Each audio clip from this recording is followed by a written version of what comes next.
Good morning बेटा। कल हमने कर रहे थे उसका नेचर ऑफ इलेक्ट्रोमैग्नेटिक वेव का। नेचर ऑफ इलेक्ट्रोमैग्नेटिक वेव में हमने वेव प्रोपगेशन बना के नहीं दिखाई थी हमने, बल्कि उसके हमने जो नेचर था वो सब पढ़ लिया था, उसमें न्यूमेरिकल था वो पढ़ लिया था हमने प्रोपगेशन ऑफ वेव नहीं दिखाई थी हमने कि वेव कैसे प्रोपगेट करती है, इलेक्ट्रोमैग्नेटिक वेव कैसे प्रोपगेट करती है। ठीक है, तो वेव प्रोपगेशन हमें दिखाना है। वेव प्रोपगेशन तो आप अपनी मर्जी से उस वेव प्रोपगेशन की कोई भी डायरेक्शन मान के इलेक्ट्रिक फील्ड और मैग्नेटिक फील्ड के वाइब्रेशंस, उसके ऑसिलेशंस आप दिखाएं उसमें। ठीक है, तो वेव प्रोपगेशन दिखाने करेंगे आज इसमें। फिलहाल एट प्रेजेंट छोटा सा है, तो लेट हम ये मान लेते हैं वेव इज प्रोपगेट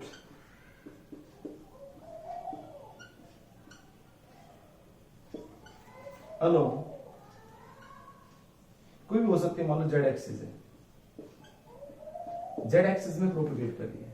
और कल आपको मैंने बताया था कि यानी कि दैट इज ये हो गया है इसमें कि v vector this is equal to v of k क्या है,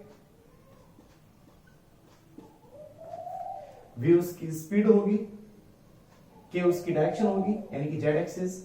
तो इलेक्ट्रिक फील्ड और मैग्नेटिक फील्ड के वाइब्रेशंस ऑसिलेशंस किधर होंगे, किधर ऑसिलेट करेगी इलेक्ट्रिक फील्ड, किधर करेगी मैग्नेटिक फील्ड। तो उसके लिए क्या था बेटा, and v is equal to, ये भी बताया था कल, this is equal to E cross B। तो क्या डायरेक्शन बनेगी, इसकी जो वेलोसिटी हो गया, मोशन हो गया, वो तो हो गया k क्या।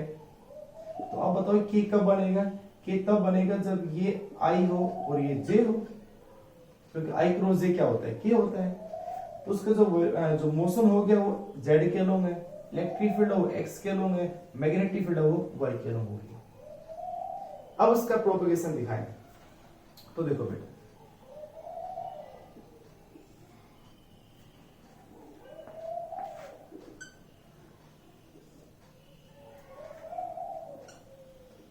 वेव इधर प्रोपगेट करिए, मान लो वेव इधर प्रोपगेट करिए, इधर से आ रहा है मोशन उसका वेव का, तो प्रोपगेट करिए तो किधर करिए, जेड में। तो जरूर थोड़ा ये एक्स ही हो, हम इसको जेड में तो बोल सकते हैं, दिस इज जेड एक्सिस, ये मान लो एक्स एक्सिस, ये मान लो वाई एक्सिस।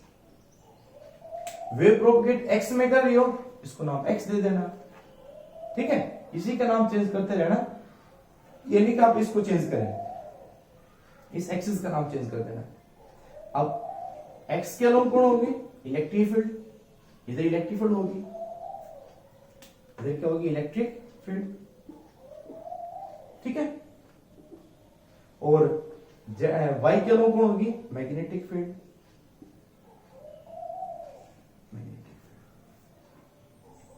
ठीक है भाई, तो कैसे प्रोपगेट करेगी, पहले उसका बनाता हूं मैं एनवलप, जो उसमें उसका एनवलप बनेगा वो देखें, क्योंकि सिंपल हार्मोनिक मोशन होता है ना, इस तरह वही करेगी। ये x और y ना सॉरी x और minus x, x and minus x, ये उसके वाइब्रेशंस हैं, ऑसिलेशंस। कभी इलेक्ट्रिक फील्ड, यहां इलेक्ट्रिक फील्ड कितनी है, 0, फिर बढ़ रही है, उसका एम्पलीट्यूड इतना हो गया, फिर इतना हो गया, फिर इतना हो गया, फिर वापस कम होगी, फिर कितनी होगी, 0। फिर वो इलेक्ट्रिक फील्ड नेगेटिव में बढ़नी स्टार्ट होती है, नेगेटिव एक्स में, फिर बढ़ती है, फिर मैक्सिमम होगी, फिर कम होती जाएगी, कम होती जाएगी, और फिर 0 होगी। उसके बाद फिर से दोबारा वो पॉजिटिव में आ जाती है, पॉजिटिव एक्स में। इस तरह से उसका जो एम्पलीट्यूड है इलेक्ट्रिक फील्ड का वो वेरी करता रहता है। तो ये जो एम्पलीट्यूड है वो इलेक्ट्रिक फील्ड के एम्पलीट्यूड है, वाइब्रेशंस ऑफ इलेक्ट्रिक फील्ड है। तो ये जो एनवलप है ना, ये जो एनवलप है वो इलेक्ट्रिक फील्ड का है, ये इलेक्ट्रिक फील्ड का एनवलप है, इसको एनवलप बोलते हैं, जिसके अंदर वो बंद है, लिफाफे में जो बंद है वाइब्रेशंस, उस एनवलप बोला गया है बाहर वाले कवर को। और ये जो है ये वाइब्रेशंस ऑफ इलेक्ट्रिक फील्ड है, that are the vibrations of electric field. Oscillation कह दो, चाहे वाइब्रेशन कह दो, चाहे एम्पलीट्यूड कह दो। ठीक है,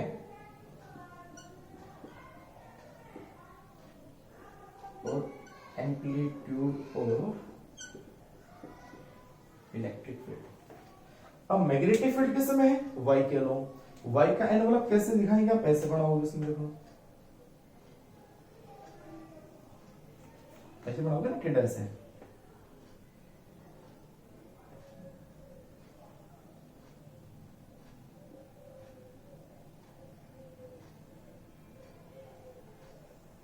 ऐसे दिखा दो उसको ना बना के। तो इसमें इसका वाइब्रेशंस किसके अनुरूप, वाई के अनुरूप दिखाने हैं आपको। इस वाई के पैरेलल बढ़ेगा, फिर कम होता जाएगा, फिर कम होता जाएगा, जीरो। फिर उसके बाद में ये बढ़ेगा, फिर ये बढ़ेगा, फिर ये बढ़ेगा, फिर कम होता जाएगा। इस तरह से फिर ये नीचे फिर वेरी करेगा, फिर वेरी करता जाएगा, फिर वेरी करता जाएगा। ठीक है।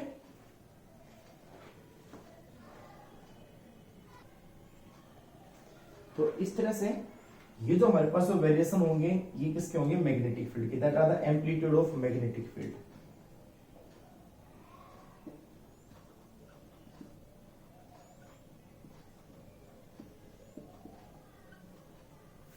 और ये जो एनवलप है ये मैग्नेटिक फील्ड का एनवलप है, बी को दिखाते हैं।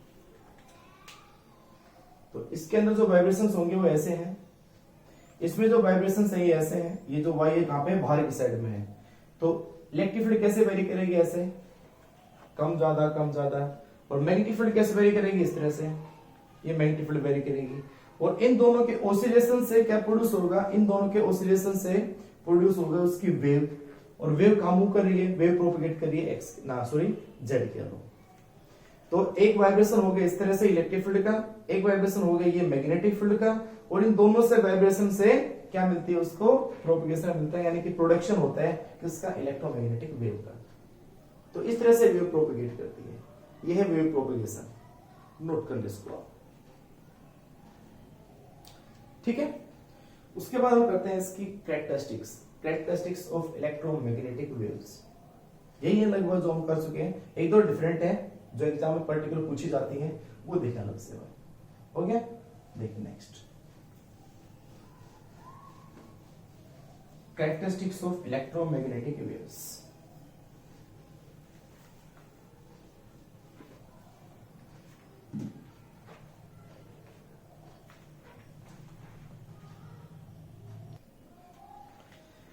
आगे देखिए बेटा, मैंने बोला characteristics of the electromagnetic waves.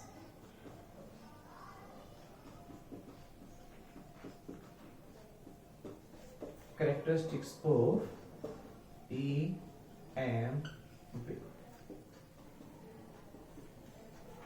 Characteristics of EM wave. तो EM वेव की क्या क्या प्रॉपर्टीज हैं, EM वेव की क्या क्या कैरेक्टरिस्टिक्स हैं, कुछ बताई थी मैंने आपको। तो बताओ बेटा, देखा पहले हमने कैरेक्टरिस्टिक्स हम एक एक करके बताओगे तो क्या कहोगे। सबसे पहले तो इलेक्ट्रोमैग्नेटिक वेव को मतलब स्पीड क्या होती है, उसका नेचर क्या होता है, आप बता सकते हो ना। The speed of electromagnetic waves क्या होती है बेटा, बताओ।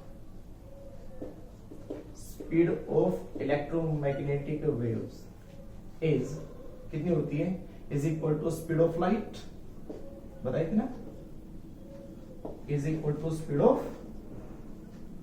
लाइट, दैट इज कितनी बेटा, 3 इंटू 10⁸ मीटर पर सेकेंड।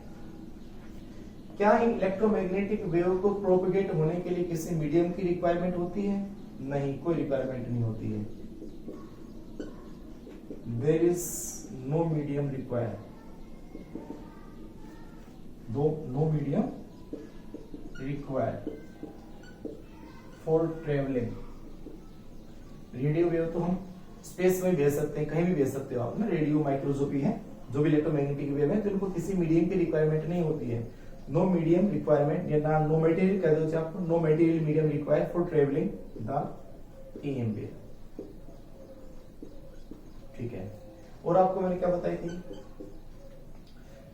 इलेक्ट्रोमैग्नेटिक वेव का नेचर कैसा होता है, transverse nature. Electromagnetic wave have transverse nature,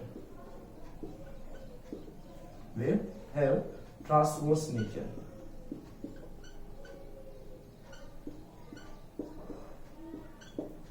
transverse nature का मतलब क्या बताया था मैंने, इन विच क्या कहते बेटा, इलेक्ट्रिक फील्ड और मैग्नेटिक जो फील्ड थी, electric field and magnetic field vector जो थे वो परपेंडिकुलर थे ना, perpendicular to each other and perpendicular to direction of propagation, right? And perpendicular to direction of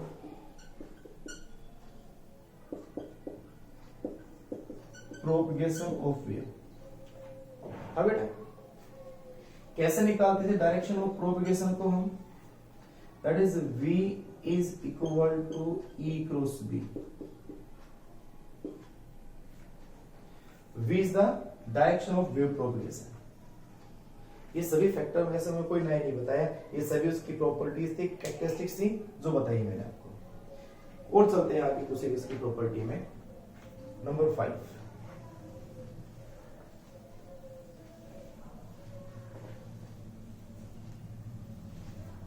दो कंपोनेंट है, एक इलेक्ट्रिक फील्ड कंपोनेंट है, एक मैग्नेटिक फील्ड कंपोनेंट है.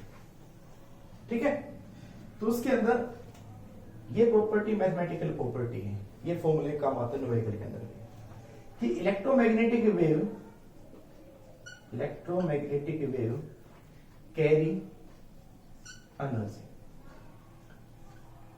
इलेक्ट्रोमैग्नेटिक वेव कैरी एनर्जी, उस वेव के अंदर एनर्जी होती है इन विच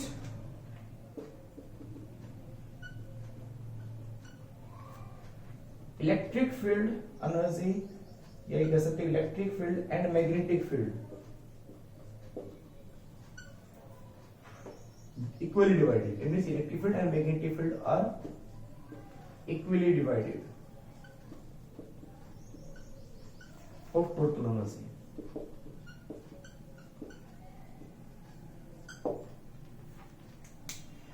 उस टोटल एनर्जी में इलेक्ट्रिक फील्ड और मैग्नेटिक फील्ड का ही कह सकते हो बराबर बराबर हिस्सा होता है, बराबर बराबर शेयर होता है उस टोटल एनर्जी में. ठीक है, अब हमें प्रूव भी करना है कि इलेक्ट्रिक फील्ड की जो एनर्जी होगी वो इक्वल होगी मैग्नेटिक फील्ड की, और एनर्जी है कितनी इलेक्ट्रिक फील्ड की वो भी निकालेंगे हम यहां से. तो जनरली अगर आप देखोगे, अगर कांस्टेंट इलेक्ट्रिक फील्ड हो, कांस्टेंट इलेक्ट्रिक फील्ड हो, तो उसके अंदर एवरेज एनर्जी डेंसिटी क्या होती है. और यहां तो कांस्टेंट इलेक्ट्रिक फील्ड नहीं आपको पता है, या तो इलेक्ट्रिक फील्ड क्या लगातार वेरी पहले जीरो मैक्सिमम जीरो मैक्सिमम चलती रहती है. ऐसे मैग्नेटिक फील्ड भी कांस्टेंट नहीं है, वो भी लगातार वेरी करती रहती है. तो अगर कांस्टेंट इलेक्ट्रिक और मैग्नेटिक फील्ड हो तो क्या होगा? For a constant electric and magnetic field, average energy density पहले अक्रॉस इलेक्ट्रिक फील्ड या of electric field, average energy density of electric field. याद करें, अब आपको इतना याद होगा मेरे ख्याल से. Energy density, not energy stored, energy density. Energy density small U होती थी, यू मींस इलेक्ट्रिक, वो ये थी बेटा half epsilon naught into E square, ये थी बेटा. और ऐसे ही average energy density of magnetic field क्या थी बेटा?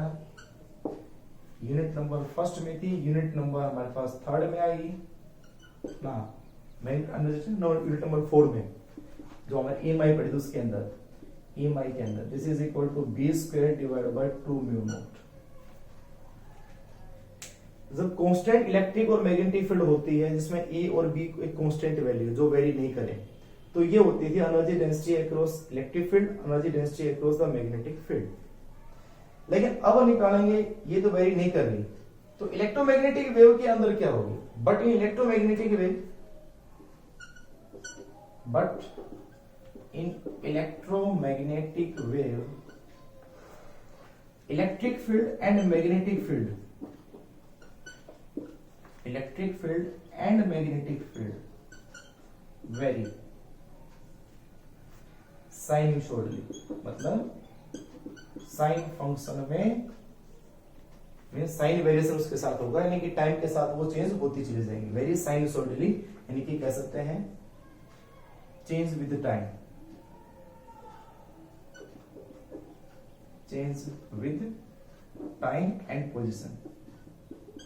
जैसे जैसे वेव आगे बढ़ती जाती है, चेंज होती चली जाती है, टाइम के साथ लगातार चेंज होती चली जाती है. तो जो चेंज होती है उसको क्या बोलते हैं? अल्टरनेटिंग. तो अल्टरनेटिंग हमारे पास हम लेके चलेंगे यहाँ पे. तो एवरेज एनर्जी डेंसिटी या एवरेज अल्टरनेटिव निकाला यहाँ पे, तो average energy density of the alternating electric field क्या होगी, और वो अल्टरनेटिव ना भी लिखें तो इलेक्ट्रोमैग्नेटिक वेव की इलेक्ट्रिक फील्ड है, क्योंकि electromagnetic wave is a having a alternating electric field, तो उसके लिए क्या बनेगा, सो एवरेज एनर्जी डेंसिटी क्या बनेगी उसकी, एवरेज एनर्जी डेंसिटी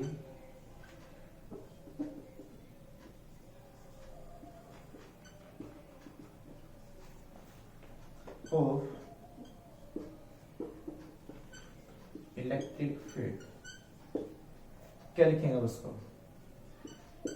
अल्टरनेट में क्या होता है बेटा, याद करें, अल्टरनेट में होती है आरएमएस वैल्यू, तो इस ई के बजाय आप लिखोगे E RMS, virtual effective RMS voltage को ना, जो कोई एसी वोल्टेज होती है तो उसको हम आरएमएस लिखते थे हमेशा, करंट होता है उसको आरएमएस करंट लिखते थे हमेशा, तो यू ये बनेगा।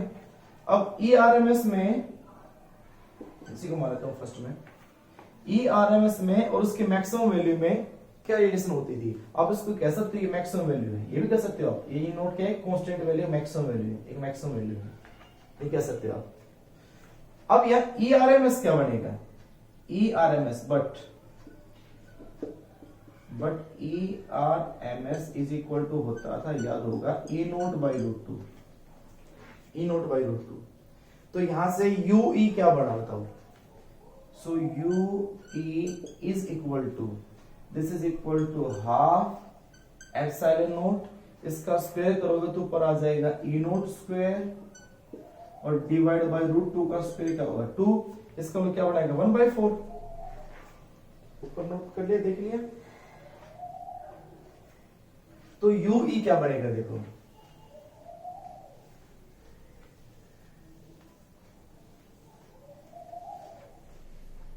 तो कांस्टेंट है, वैसे बताया मैंने कांस्टेंट के केस में कोई काम नहीं है, हमारे काम ये आएगा अल्टरनेटिव में, तो यू ई जो आया, यू ई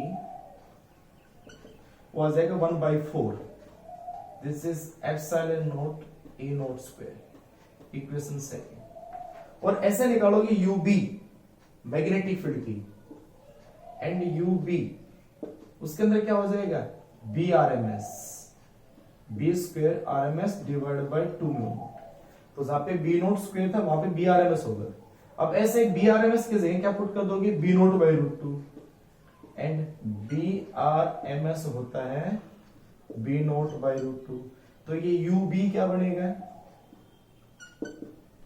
यू बी आ जाएगा, इसका स्क्वायर करेंगे, वैल्यू पुट करोगे तो क्या बनेगा बेटा, this is equal to B naught square, और ये रूट 2 का 2 divide by 4 mu naught, this is number 4। तो आप देख रहे होंगे वहां पे यू ही आया था 1/2, यहां पे यू ही आया 1/4, वहां पे यू भी था 1/2 में था, यहां पे क्या आएगा 1/4 में, तो ये हो गया you E average energy density across the electric field, ये हो गया अक्रॉस द मैग्नेटिक फील्ड। तो टोटल एवरेज एनर्जी डेंसिटी क्या होगी, टोटल एवरेज एनर्जी डेंसिटी दोनों का सम कर दे,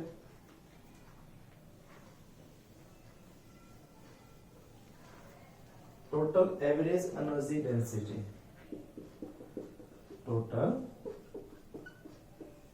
average energy density, this is equal to U and equal to U E plus U B, add कर दें, ऐड करोगे तो यहां से कॉमन लो तो कॉमन ले लेना, 4 क्या बचेगा, बाहर आ जाएगा 1/4, अंदर क्या बचेगा epsilon naught into E naught square plus B naught square divide by U naught. ये करवा चुका हूं सर, कहां से आता है ये कर चुके हैं हम EMI के अंदर, देख रहे हैं उसमें energy stored and energy density across the inductor, क्योंकि मैग्नेटिक एनर्जी इंडक्टर के अक्रॉस हम निकालते थे, तो उसमें टॉपिक में निकाल चुके हैं, आरएमएस इसलिए लिख दिया क्योंकि वो अल्टरनेटिंग है, ठीक है। तो ये होगी दोनों energy across the electric field across the magnetic field. अब हमें ये प्रूफ करनी है कि वो एनर्जी इक्वली डिवाइड हो रखी है, वो एनर्जी इक्वली डिवाइडेड हो रखी है। अब ये मिटा दो, देखो प्रूव दैट, ये एनसीईआरटी का क्वेश्चन है कि energy is equally divided among electric field and the magnetic field. ये हमें प्रूफ करना है, अलग से करो, सिर्फ प्रॉपर्टी अलग से नाम दो तो अलग से नाम दे दो, इसमें खुद का वैसे नाम दे दो। Energy is equally divided, energy is equally divided between electric field and magnetic field. Electric field में और मैग्नेटिक फील्ड में जो टोटल एनर्जी है वो इक्वली डिवाइडेड हो रखी है। इसका मतलब ये हुआ कि दैट इज हमें ये प्रूफ करना है यू ई और यू बी इक्वल है। तो अगर ये प्रूफ हो गया तो इक्वली डिवाइडेड अपने आप होगी, आधी आधी हुई दोनों में। भाई अगर दोनों वैल्यू बराबर हुई तभी तो आधी आधी यू बनेगी। भाई U E plus U B equal to U था, तो हाफ हाफ पार्ट उसमें क्या बनता है, यू बनता है। तो अगर दोनों बराबर हुआ तो हाफ हाफ अपने आप ही होगी। तो वह कह रहे, तो आप कोई भी टर्म लेके चले, मान लो हम यू बी लेके चल पड़ते हैं, लेट यू बी कितनी थी अपनी, यू बी थी B square R M S divide by 2 mu not.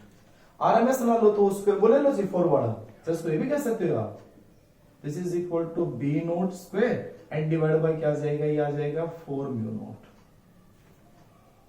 ठीक है, ये भी कर सकते हो आप, इससे करना है। तो देखिए बेटा, वैल्यू पुट करो एक एक करके। सबसे पहले तो मैग्नेटिक फील्ड है तो हमें लाना इलेक्ट्रिक फील्ड है, ये एम्पलीट्यूड ऑफ मैग्नेटिक फील्ड है, हमें लाना है एम्पलीट्यूड ऑफ इलेक्ट्रिक फील्ड।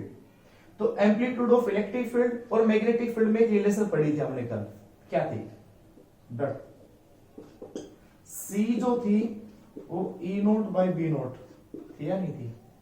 ये C E naught by B naught भी हो सकती है और C equal to E R M S by B R M S भी हो सकती है ना बेटा, क्योंकि ई आर एम एस क्या बनेगा, E naught by root two, B R M S क्या बनेगा, B naught by root two से रूट टू कैंसिल, आखिर में आया क्या, B naught by B naught. तो अगर आप आर एम एस लेके चल पड़ते तो मैं सी का फॉर्मूला लिख देता E R M S by B R M S, ये लिख देता मैं। अब इसको हम कन्वर्ट हमने बी नोट में कर दिया तो हम लिख देंगे ई नोट बाई बी नोट। तो यहां से बी नोट की वैल्यू क्या बनी बताना, बी नोट की वैल्यू यहां से बनी ई नोट बाई सी, ई ऊपर जाएगा नीचे आ जाएगा, ई नोट बाई सी। अब इसकी वैल्यू को उठा के यहां रखेंगे। एक बात इसे में एक और कर दे, बट सी एक और चीज थी, कल को लिखवाई थी, and C is equal to था 1 by under root mu naught epsilon naught, था या नहीं था ना। तो इस सी की वैल्यू को 1 by mu naught epsilon naught को लिख दे, मैं इसी में लिख दूं from second.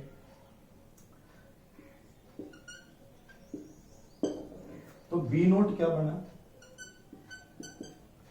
This is equal to E naught, नीचे करोगे तो ये ऊपर ही जाएगा ये भी, under root mu naught epsilon naught. This is E naught and this epsilon naught, ये थोड़ा ध्यान से देखिए ना, E naught and epsilon note.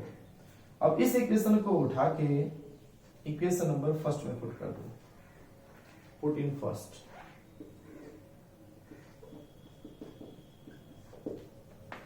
तो यू बी कितना आया, बी नोट स्क्वायर की जगह इसका स्क्वायर करोगे आप, इसका स्क्वायर करोगे तो क्या आएगा, ए नोट स्क्वायर, इसका स्क्वायर को अंडर रूट कैंसिल हो गया, म्यू नोट एप्सिलॉन नोट हो गया, ठीक है। और डिवाइड बाय क्या है, 4 म्यू नोट, म्यू नोट से म्यू नोट क्या हो गया, कैंसिल। तो यहां से यू बी कितना आया, 1/4 epsilon naught E naught square, आया कि नहीं आया। और शायद यही तो था मेरे ख्याल से, शायद क्या कंफर्म, यही तो यू ई होता है, and this is equal to U E, तो सीधा कर दो, and this is equal to U E. तो ये तो प्रूफ करना था कि energy density across the electric field and the magnetic field equal होती है, यानी कि टोटल एनर्जी में दोनों का पार्ट इक्वल होता है, इक्वली शेयर होती है, ठीक है। तो ये होगी एक प्रूफ एनर्जी के लिए। चलो नोट कर लिया। अगली प्रॉपर्टी,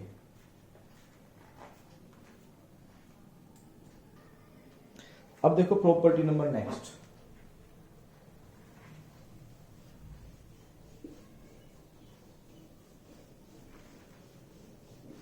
उस प्रॉपर्टी पढ़ लो, उससे पहले प्रॉपर्टी पढ़ ले, लेकिन पहले की डेफिनेशन है इंटेंसिटी की।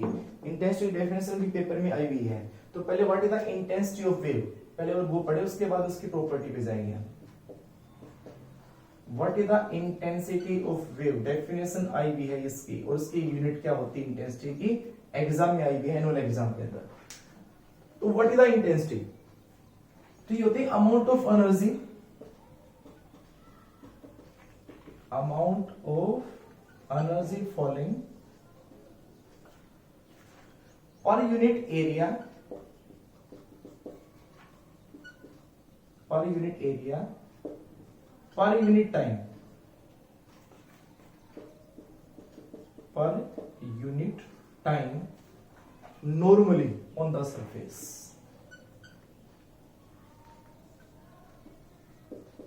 normally on the surface, किसी सरफेस के ऊपर नॉर्मली कितनी लाइट, यानी उस लाइट एनर्जी, ठीक है, या कोई भी वेव उसकी एनर्जी कितनी गिरती है, कितने एरिया में और कितने टाइम में, ठीक है ना। कोई भी लाइट, जैसे लाइट एनर्जी सनलाइट है, तो कितने सनलाइट की टोटल एनर्जी कितने एरिया में कितने टाइम में लगातार एक जगह पे गिर रही है, वो उसकी क्या कहलाती है, इंटेंसिटी ऑफ द वेव, यानी कि दैट इज मैथमेटिकल हम ये कह सकते हैं intensity is equal to amount of energy means u means energy falling per unit area और per unit time को ले दिया हमने delta T, change in time. पहले मान लो 0 था, गिरते गिरते हो गया 10 सेकंड, तो 10 माइनस 0 कितना हो गया 10 सेकंड। ये हमने स्टार्ट किया नोट करना कब, 5 से 10 सेकंड के बीच में, तो 10 माइनस 5 5 सेकंड, तो ये टाइम का डिफरेंस हो जाएगा, टाइम का इंटरवल हो जाएगा। तो ये होता है इंटेंसिटी का फॉर्मूला। या हम ये भी कह सकते हैं इंटेंसिटी जो होती है, और वो intensity power per unit area भी होती है बेटा, पावर पर यूनिट एरिया। आपको सर कैसे, देखो आपके सामने है, एनर्जी पर यूनिट टाइम क्या होती है, पावर ही तो होती है। एनर्जी पर यूनिट टाइम यानी वर्क पर यूनिट टाइम क्या होती है, पावर। तो पावर पर यूनिट एरिया भी क्या होती है, इंटेंसिटी। क्लियर। इस इंटेंसिटी का दूसरा नाम एनर्जी फ्लक्स भी होता है। इंटेंसिटी ऑफ वेव कह दो, सर इसको एनर्जी फ्लक्स कह दो, एनर्जी फ्लक्स। कभी सोचो कि एनर्जी फ्लक्स तो बताया ही नहीं था, तो उस इंटेंसिटी का दूसरा नाम है एनर्जी फ्लक्स, ठीक है। ऐसा यूनिट क्या बनेगी इसकी, बताओ। अगर इससे बनाए तो पावर की ऐसा यूनिट होती है वाट, एरिया की होती है मीटर स्क्वायर, तो यहां से तो आ जाएगी वाट पर मीटर स्क्वायर, ठीक है। और यहां से अगर बनाए तो इसकी ऐसा यूनिट क्या बनेगी, और एनर्जी की हो जाएगी जूल, एरिया की हो जाएगी मीटर स्क्वायर यानी कि पर मीटर स्क्वायर, और टाइम की होगी per second, joule per metre square per second. ये होगी इंटेंसिटी की यूनिट। क्लियर। तो ये भी छोटा सा टॉपिक था, इंटेंसिटी का टॉपिक है। ये भी उसकी क्या है, उसकी कैरेक्टरिस्टिक्स ही है, intensity of wave, characteristics of electromagnetic wave, उसी के अंदर आता है ये, ठीक है। अब उसके अंदर आती है नेक्स्ट बेटा, एक कॉन्सेप्चुअल क्वेश्चन बन के आता है, डायरेक्ट है तो वो भी कैरेक्टरिस्टिक्स ही, नंबर 6 है या 7 है जो भी है। क्या क्वेश्चन बन के आता है कि electromagnetic wave carry energy and momentum, कि इलेक्ट्रोमैग्नेटिक वेव है ना, वो एनर्जी और मोमेंटम को कैरी करती है। इसको शो करें आप कि उसके अंदर एनर्जी होती है क्या, उसके अंदर मोमेंटम होता है। तो एनर्जी तो है, ये तो आप बता दिया आपने भाई, इंटेंसिटी वेव में, और वेव क्या, इंटेंसिटी क्या होती है, energy, energy per unit area per unit time, कि कितनी एनर्जी की थी, कितने एरिया में कितने टाइम में। तो any electromagnetic wave carry energy, yes होती है बिल्कुल, और वो एनर्जी बात आ रही है उसमें इलेक्ट्रिक फील्ड और मैग्नेटिक फील्ड में बराबर डिवाइड होती है। अब आता है तो क्या, इलेक्ट्रोमैग्नेटिक वेव कैरी मोमेंटम। अगली प्रॉपर्टी है, मतलब 6 7 कोई भी होगी बेटा ये, और प्रॉपर्टी ये है कि electromagnetic wave carry energy and momentum, energy and momentum.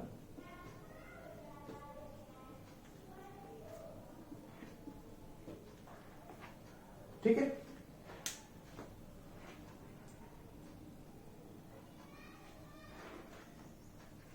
तो हमें ये प्रूफ करना कि इलेक्ट्रोमैग्नेटिक वेव एनर्जी और मोमेंटम कैरी करती है। एनर्जी तो होगी कंप्लीट। अब बात मोमेंटम है। मोमेंटम होगा तो वहां पे क्या होगा बेटा, प्रेशर भी होगा। प्रेशर होगा तो ना फोर्स भी होगा, फोर्स होगा तो वहां प्रेशर भी एग्जर्ट करेगा। तो सबसे पहले तो कितना मोमेंटम एग्जर्ट, यानी कि कह सकते हैं मोमेंटम ट्रांसफर, यही कह सकते हैं चेंज इन मोमेंटम। एक बार से समझना, जैसे सनलाइट है, इसमें क्वेश्चन क्या क्या बनते हैं वो देखना एक नंबर में। जैसे सनलाइट है, सनलाइट, सन निकलते लाइट गिरना अर्थ के ऊपर स्टार्ट हो जाती है, क्लियर। तो वहां उसने सनलाइट ने कितना मोमेंटम ट्रांसफर किया, किसके ऊपर, अर्थ के ऊपर, यानी कि चेंज इन मोमेंटम कितना हुआ। मोमेंटम ट्रांसफर दो केसेस के अंदर आते हैं, या तो ये हो कि सनलाइट या कोई भी वेव, सनलाइट भी क्या होती है, एक विजिबल लाइट है, वो क्या होती है, इलेक्ट्रोमैग्नेटिक वेव होती है। तो कोई भी एक अगर इलेक्ट्रोमैग्नेटिक वेव की हम बात करें, कोई भी एनी की बात कर रहा हूं मैं, तो वहां पे अगर क्या होता है, दो केस है, या तो कंप्लीट अर्थ या कोई भी एक सरफेस, दीवार है, दीवार पे गिरी लाइट, अगर दीवार कंप्लीट उसको एब्जॉर्ब कर लेती है, एक तो वो केस है, एक उसको रिफ्लेक्ट कर देती है, वो केस है। तो दो केस है। एक तो क्या हुआ कि इफ जो वेव है is completely absorb, completely absorbed by the surface, जिस भी सरफेस पे वो वेव गिरे वो कंप्लीट उसको क्या कर ले, एब्जॉर्ब कर ले। जिस तरह से मान लो यहां नॉर्मली लाइट गिरे, ये सरफेस है, इस सरफेस के ऊपर ये लाइट गिरी है, और वो ये सरफेस पे गिरने के बाद कंप्लीट उसको एब्जॉर्ब कर ले, कंप्लीट एब्जॉर्ब कर ले, कंप्लीट बिल्कुल भी ना, रिफ्लेक्ट बिल्कुल भी ना हो। तो फिर अब इसके अंदर उसकी एनर्जी, उसका मोमेंटम ट्रांसफर, उसमें क्या रिलेशन होती है, तो वो देखे बेटा। Then momentum transfer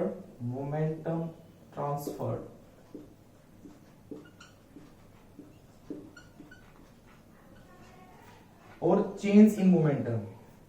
momentum transfer किसको, टू सरफेस, और टोटल चेंज इन मोमेंटम कितना होगा,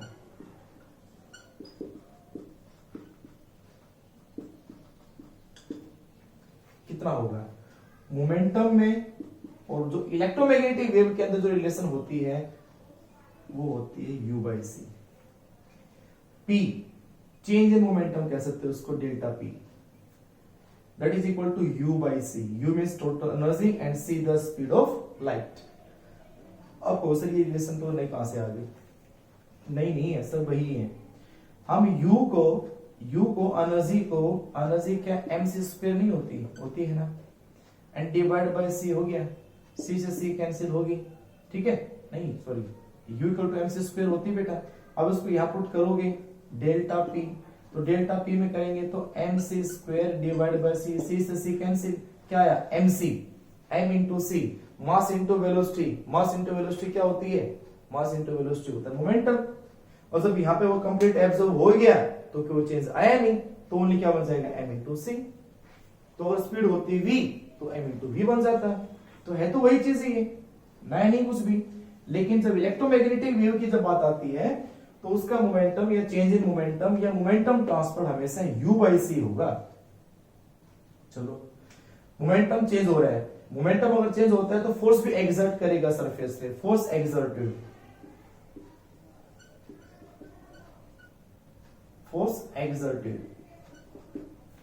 force according to Newton cycle law के अकॉर्डिंग क्या होता है बेटा, F is equal to delta P by delta T, याद होगा ना न्यूटन साइकिल लॉ।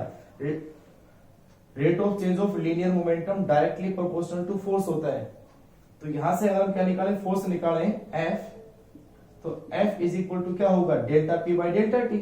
तो डेल्टा P ये रहा, तो U by C delta T आया बेटा। तो जो फोर्स आया वो आएगा U by C delta T। ये आ गई इक्वेशन फर्स्ट, ये आ गई इक्वेशन सेकंड। उसके बाद प्रेशर एक्सर्टेड कितना हुआ, प्रेशर एक्सर्टेड,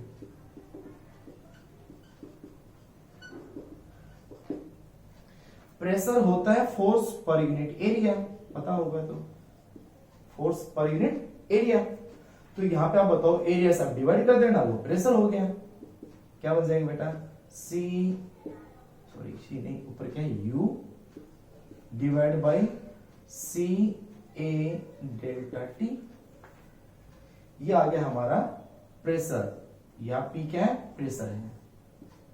अब यहाँ पे एक छोटा सा कॉन्सेप्चुअल क्वेश्चन बताता हूँ आपको। क्वेश्चन क्या था, क्वेश्चन ये था कि सनलाइट लगातार अर्थ के ऊपर गिरती रहती है सारे दिन, कई सालों से गिरती आई है, और हम भी अगर बाहर खड़े हो जाएं सनलाइट में, तो हमारे शरीर के ऊपर, हमारे सिर पे, पूरे शरीर पे लेट भी जाए, तो उस लाइट का इफेक्ट मीन्स उस लाइट का प्रेशर हमारे ऊपर महसूस नहीं होता ना। आप बाहर लेट जाते हो तो गर्मी लगती है, लेकिन ये गर्मी का एहसास, गर्मी का मतलब ये नहीं है कि आपके ऊपर प्रेशर लग रहा है। प्रेशर में क्या हुआ कि आपके ऊपर क्या आप दबाव महसूस कर रहे हैं, नहीं ना, बिल्कुल भी। क्यों नहीं, लाइट आपके ऊपर लगातार एक्सर्ट, आपके ऊपर लगातार गिर रही है, मोमेंटम ट्रांसफर हो रहा है, चेंज इन मोमेंटम भी हो रहा है, तो फोर्स भी एक्सर्ट होगा, फोर्स एक्सर्ट होगा तो प्रेशर भी एक्सर्ट होगा। या किसी वेव के लगा, आप फोन यूज कर रहे हैं, अब आप फोन आपने हाथ में रखा है, क्या आपके उस फोन में इलेक्ट्रोमैग्नेटिक वेव नहीं आ रही है ना, ईएम वेव, कौन सी, रेडियो वेव आ रही है। तो रेडियो वेव है, कम्युनिकेशन के अंदर आता है, सैटेलाइट कम्युनिकेशन से होती है, तो माइक्रोवेव होती है, उसमें और ज्यादा फ्रीक्वेंसी है। तो वहां पे क्या हुआ, क्या आपके हाथ में उस वेव के कारण क्या आपके ऊपर प्रेशर एक्सर्ट हो रहा है, नहीं हो रहा, बिल्कुल नहीं हो रहा। क्यों नहीं हो रहा, रीजन बताओ इस चीज का, कि किसी भी वेव का प्रेशर जो महसूस होता है, प्रेशर होता है, वो हम महसूस नहीं करते हैं। क्यों नहीं, आपके सामने रीजन रहा, pressure exerted is inversely proportional to the speed of light, speed of electromagnetic wave की बात करें तो वेव हो जाएगा, लाइट हो जाएगा। तो अब बताओ, सी क्या है, स्पीड ऑफ लाइट, क्या इससे ज्यादा किसी की स्पीड होती है, नहीं होती है। तो आप ये कहोगे कि speed of electromagnetic wave is greatest, सबसे ज्यादा होती है या बहुत ज्यादा होती है।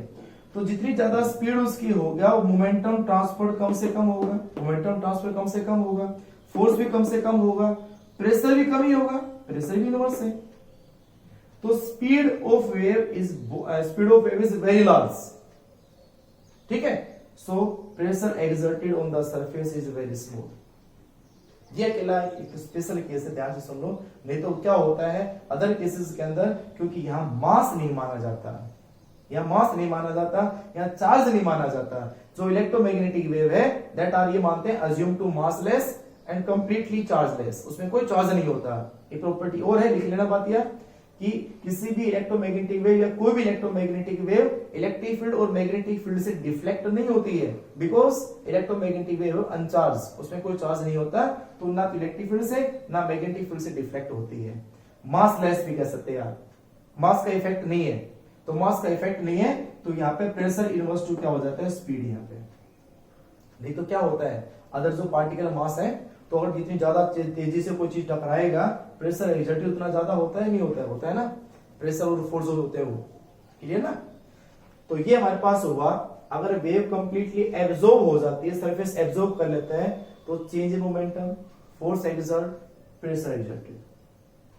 अब बात आती है दूसरा केस, अच्छे से समझना, number second case, if wave is completely reflected, case number second, if wave is completely reflected, absorb नहीं करके वो क्या कर दे, उसको रिफ्लेक्ट कर दे, तो रिफ्लेक्ट करेगा तो मान लो वो जा रहा था, उसका मोमेंटम है p, रिफ्लेक्ट होके वापस भी सेम मोमेंटम p।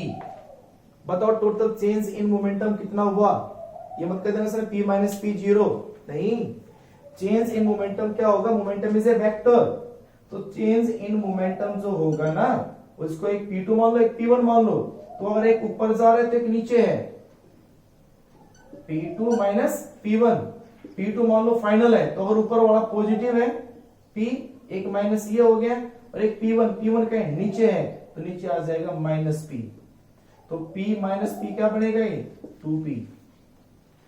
दीवार पे हो चाहे परपेंडिकुलर, तो p एंड p वापस आया, तो total change in momentum not 0, change in momentum is twice of p, ठीक है।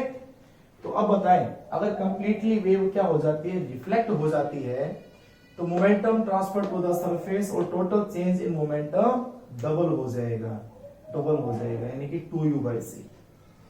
फोर्स एक्सर्टेड भी डबल हो जाएगा, प्रेशर एक्सर्टेड भी डबल हो जाएगा। ये प्रेशर एक्सर्टेड हो गया। हाँ, इस प्रेशर एक्सर्टेड को इंटेंसिटी की टर्म में लिखे तो क्या लिखेंगे आप बताएं? इसमें इंटेंसिटी की टर्म में लिखे तो क्या लिखेंगे? अब बताओ ये क्या था?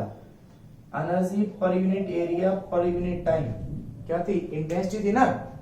तो यहां से प्रेशर जो होगा वो क्या बनेगा? This is 2I divide by C. और पहले वाले केस में क्या होता, जिसमें वो कंप्लीट क्या होती एब्जॉर्ब, उसमें आ जाती I बाई सी, इसमें आ जाएगी 2I by C. I is the intensity, I is the intensity. तो ये इसकी प्रॉपर्टीज है, कंप्लीट प्रॉपर्टी, जिसके अंदर ये अलग से कॉन्सेप्चुअल क्वेश्चन आता है जो मैंने आपको समझाया है कि एनर्जी और मोमेंटम कैरी करते हैं, तो उसको प्रूफ करो। तो आपको ये सब करके बताना पड़ेगा कि एनर्जी और मोमेंटम कैसे कैरी करती है। ठीक है, तो ये थी बेटा सभी characteristics of the electromagnetic wave. ठीक है, अब लास्ट टॉपिक बच गया इस यूनिट का, द स्पेक्ट्रम, इलेक्ट्रोमैग्नेटिक स्पेक्ट्रम, वो करेंगे। ठीक है, थैंक यू बेटा, बाय।